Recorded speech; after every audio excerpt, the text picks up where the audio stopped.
First and foremost, now you are South Africa's most decorated Olympian. How are you coping with that? That's such an achievement. Yeah, I don't think it was never a goal, and I never knew about it. I think I only saw it a bit because I've been off social media as well during the competition just to stay focused. So I haven't really seen anything, but like all the interviews are like, how do you feel about it? I was like, I don't even know.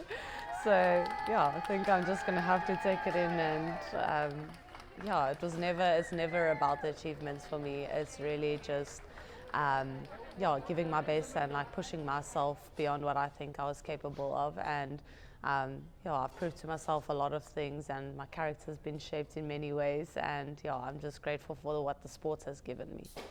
To come here to have that gold medal and a silver medal, not to belittle the silver medal, but to come here to win a gold and a silver after, obviously, the success you enjoyed 3 years ago in Tokyo. How do you now reflect on that achievement? Yeah, I think it's a lot different. I think Tokyo, you're still young, you want to prove yourself. It's your first Olympics, so it almost was a bit easier because it really was with the hard work. But I think this past 3 years, it was really from the mental side. So it was really the people in your village. It really takes a village to get where you are, and for me to stand behind the podium, it took a village. And I have a T-shirt that I made just to show what it meant to me, because it was more than just me sacrificing time to train and working hard and training hard. This was really about the community I surround myself that picked me up every single day when I felt like I couldn't believe in myself. They still believed, and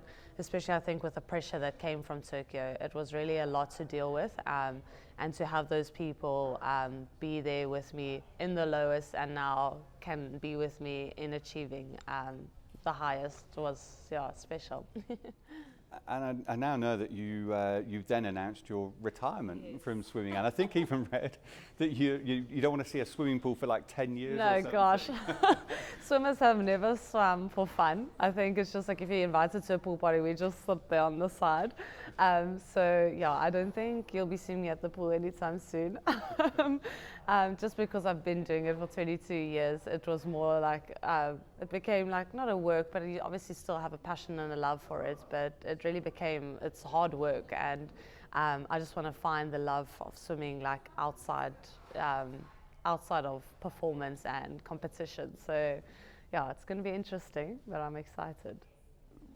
I know you've talked again in the past about mental health, and I know that's kind of come up with elite athletes, with Simone Biles 3 years ago as well. What kind of discussion should we be having around sport, mental health and athletes? Yeah, I definitely think it is a big thing. I was watching her documentary on my way to Paris, and I mean, my things are not as far as her, but like a lot of the things she was saying, like you can resonate with, and I felt the same way. And it was like, that's exactly.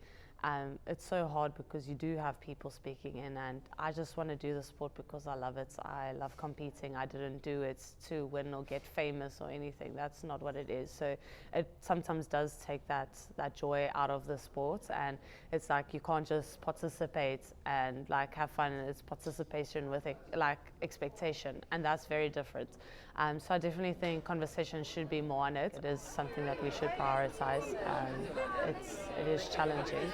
There's a lot of things you challenge just by swimming and trying to get where you are and trying to get to Olympics. And then on top of that, you have expectations of others, which at the end doesn't really count, but we feel like it does. So it's just really having to go back to why we're doing it, and remembering that. The big question then is what next for you? I think for now I'm just going to use a few months to like figure out what is next. I think staying motivated and passionate about your sports, I really had to stay focused on swimming. So I didn't want to dive too much into finding my passions outside of swimming while still swimming. That's just all I need is time to figure it out, inside my heart as well. So a lac bras awaiting you when you get back, I right? can't wait. I hope so. Put on the fires, let's go.